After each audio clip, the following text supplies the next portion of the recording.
Bismillahirrahmanirrahim. Assalamualaikum warahmatullahi wabarakatuh. Alhamdulillahi wa kafa. Wassalatu ala nabiyil mustafa wa ala alihi wa sahbihi wa man sara ala nahjihi waqtafa. Nawaina ta'alluma wa ta'lim wa tadzakkura wa tazkir wal ifadata wal istifadah wal hasala tamasuki bi kitabillahi wa sunnati rasuli wa du'a ilal huda wa dalalata alal khair ibtigha'a wajhihi mardatihi wa thawabihi wa qurbihi subhanahu wa ta'ala. Subhanaka la ilma lana illa ma 'allamtana innaka antal alimul hakim. La haula wa la quwwata illa billahil aliyyil azim. Rabbi shrah li sadri wa yassir li amri wahlul 'uqdatam min lisani yafqahu qawli. Ayuhat talabah wa talibat madrasatil aliyah ad-dini al-khas min safis salis. Fi hadhil munasabah sawfa nastamir wa nuwasil darsana an Qur'an al-hadis fi mazbahas yakni al-mawdu' yakni as-sabr. Fal naqra al-harakat fil bidayah. Qala al-musannifu rahimahullah wa nafa'ana bihi wa bi ulumihi fid darain. Wa qala alaihi salatu wassalamu ma yusibul mu'minu min nasabin wala wasabin wala hammin hatta syaukata yushakuha illa kaffarallahu bihi wa yahtajul mu'minu ila sabri hajatan syadidatan inda fi'li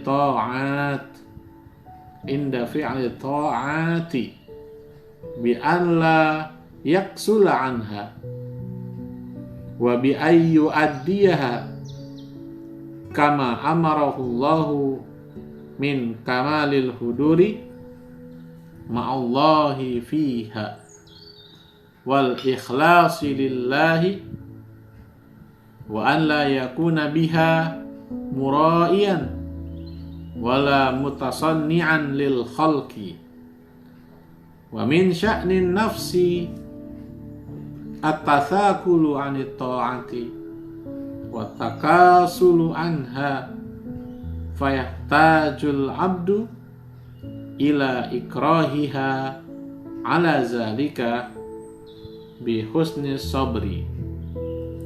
Bismillahirrahmanirrahim.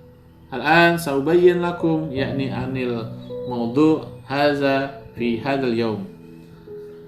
Bismillahirrahmanirrahim. Wa qala alaihi salatu wassalam, dan telah bersabda siapa Nabi kita Muhammad sallallahu alaihi wasallam, alaihi salah, kepadanya selalu salawat, wassalam, dan juga keselamatan kepada Nabi kita Muhammad sallallahu alaihi wasallam. Apa kata beliau? Yang artinya ma yusibul mu'min, tidaklah menimpa al mu'mina kepada seorang mukmin min nasobin, baik berupa letih atau susah payah, wala wasobin dan rasa sakit, wala hamin dan rasa kegelisahan, hatta syaukah sampai bagaikan sebuah duri, yushakuha yang mengenai dirinya, illa kecuali kaffara telah akan mengampuni siapa Allah subhanahu wa ta'ala bihi kepadanya min sayyiati dari dosa-dosanya, yaitu kesalahan-kesalahannya. Apa makna kandungan hadis dari yang disampaikan oleh baginda Nabi kita besar Muhammad sallallahu alaihi wasallam, bahwa sesungguhnya rasa sabar seorang mukmin ketika ia tertimpa suatu musibah atau bencana ataupun bala, yang mana ia tanggapi bencana atau rasa sakit itu ya dengan rasa sabar, maka apa ganjarannya, balasannya bagi Allah, kata Nabi, yaitu Allah akan mengampuni kaffarallahu bihi as-sayyi'at, dosa-dosa kecil kita ya akan diampuni oleh Allah Subhanahu wa taala dengan rasa sabar yang kita lakukan. Oleh karenanya sampai Allah gambarkan di sini ya, yaitu hatta syaukah, sampai jika ya suatu ketika kita sedang berjalan tiba-tiba ya kaki kita menginjak duri ataupun istilahnya paku ya. Kemudian rasa sakit yang kita hadapi atau kita rasakan, kita hadapi dengan rasa sabar, maka Allah akan mengampuni dosa-dosa kita, as-sayyi'at. Oke. Kemudian setelah itu Al-Habib Abdullah bin Alawi Al-Haddad menjelaskan, wa yahtajul mu'minu ila sabri. Seorang mukmin sangat dianjurkan untuk bersabar. Hajatan syadidatan, yaitu rasa sabar yang sangat, inda fi'li ta'at, terutama ketika melakukan atau melaksanaan ya, yaitu pekerjaan-pekerjaan yang berkaitan dengan taat, baik sholat, zikir, puasa ya.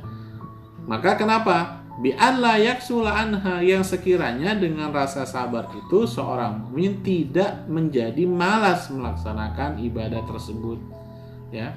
Itu contohnya ya seperti qiyamul lail ya, atau berpuasa, terutama terlebih lagi yang sering puasa Senin Kemis. Di situ apa? Seorang mukmin sangat membutuhkan rasa sabar untuk selalu beristiqomah dalam ketaatannya.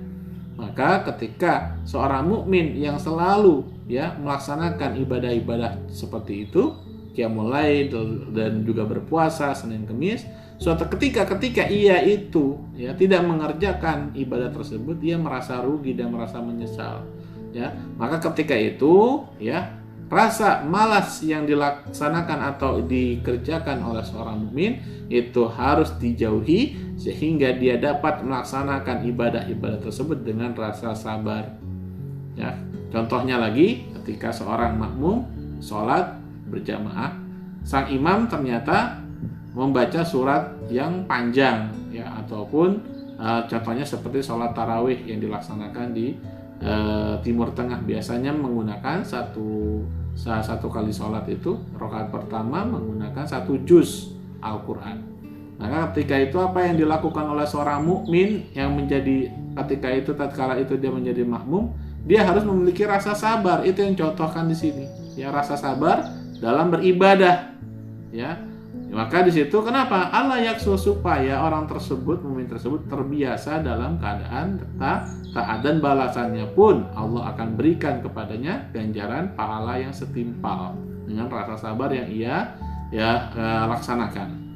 Wabi ayyuaddiyaha kama amarallah, dan sekiranya seorang mukmin itu mengerjakan ya, ibadah tersebut kama amarahullahu, sebagaimana Allah telah perintahkan, min kamalil huduri ma'allahi fiha, itu ketika kita melaksanakan ibadah kita harus menghadirkan diri kita, menghadirkan Allah Subhanahu wa taala. Maka ketika ya sholat ya, kita terutama nggak usah jauh-jauh ya, ibadah contohnya seperti sholat, ketika kita sholat apa yang harus kita lakukan? Kita harus ya menghadirkan ya Allah Subhanahu wa taala ada di depan kita. Contohnya seperti baca Quran juga. Ketika kita baca Quran, kita nggak asal baca, nggak seperti baca kitab, nggak seperti baca koran, nggak seperti baca buku-buku yang lain, yang mana kita sekedar hanya membaca kemudian memasukkan apa yang kita baca ke pikiran kita. Tapi dengan membaca Al-Quran kita harus menghadirkan Allah Subhanahu wa taala.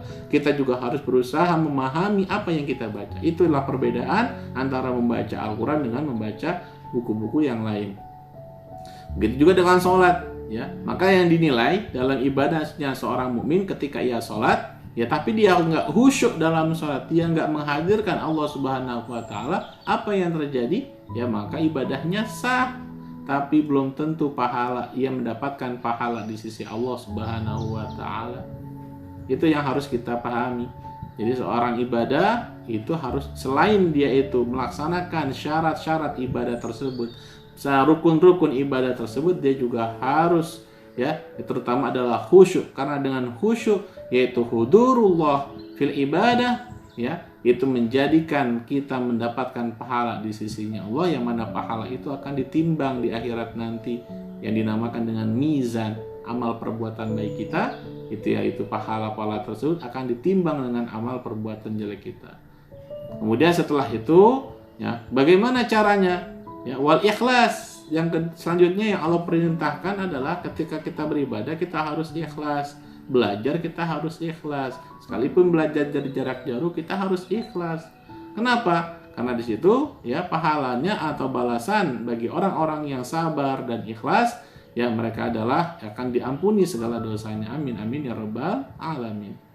Wa alla yakuna biha muraiyan. Nih, juga Allah mewanti-wanti dan melarang bagi seorang mukmin ya dia beribadah tapi muraiyan, ya supaya dilihat orang, supaya istilahnya dia itu dipuji orang. Maka nauzubillah ya ketika pergi ke masjid ya supaya orang mengenal bahwa dia itu adalah ustadz, dia itu adalah seorang santri.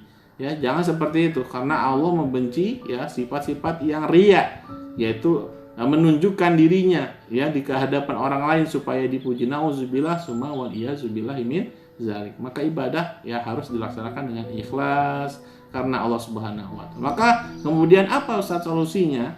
Yaitu ketika ada perasaan seperti itu kita langsung beristighfar. Ya, astagfirullahalazim, ya kita terhindar, minta perlindungan Allah dari bisikan-bisikan setan yang selalu ya membisikkan diri kita kepada kita semua supaya kita bersifat-sifat buruk seperti itu. Nauzubillah. Kemudian setelah itu wal ikhlas wala mutasanni anil khalqi. Kita nggak boleh berhias ya, mutasanni anil khalqi ya kita berpura-pura di sini. Maksudnya adalah mutasanni adalah berpura-pura, yaitu ketika kita ketika ada orang ya, ada orang rame, kita berpura-pura rajin ibadahnya. Kita baca Quran di masjid ya sampai qiyamul lail, supaya apa? Ketika orangnya pergi ya, sepi, akhirnya dia baru ya tidak beribadah. Itu seperti itu adalah contoh-contoh orang-orang yang munafik dalam ibadah. Nauzubillah summa wal iyazubillah min zalik. Min sya'nin nafsi at-tafakul. Dan dari ya gambaran suatu jiwa adalah at-tasakul, jiwa itu mempunyai rasa berat ya, anit ta'at, dari perbuatan taat. Ya, pasti yang namanya perbuatan taat seperti contohnya sholat isya ya. Kadang sholat isya udah azan, sholat isya masih panjang waktunya. Itulah yang dimaksud dengan tafakul, rasa berat untuk beribadah. Ya, wattakasu anha, dan rasa malas ya untuk melaksanakan ibadah tersebut. Fayahtajul abdu, maka apa solusinya? Solusinya adalah yahtajul abdu. Seorang hamba, seorang manusia, seorang mukmin sangat membutuhkan ila ikrahiha, untuk memaksa dirinya untuk melaksanakan ibadah. Jadi segala sesuatu harus dipaksa ya. Terutama ya bayi pun kalau nggak dipaksa keluar, dia nggak bakalan keluar dari rahimnya, dari rahim ibunya. Ya, contohnya seperti yang dilakukan ya oleh orang tua kita semua ketika melahirkan kita semua. Yang satu ada yang melahirkan secara normal, dia langsung dengan tenaga kuat seorang ibunya. Ada juga lehat dari sesar ya, itu juga dipaksa oleh dokter supaya bayinya itu bisa diselamatkan ya, ibu juga terselamatkan ya. Jadi semuanya itu harus dipaksa, sampai ibadah pun harus kita paksa agar ya ibadah tersebut bisa kita laksanakan dan juga kita mendapatkan ya pahala di sisi Allah Subhanahu wa taala. Bi husni sabar, paksaannya itu dengan juga menggunakan ya perasaan sabar dan juga ya ikhlas lillahi taala. Wallahu a'lam bissawab. Hadanallahu wa iyyakum ila siratal mustaqim. Assalamualaikum warahmatullahi wabarakatuh.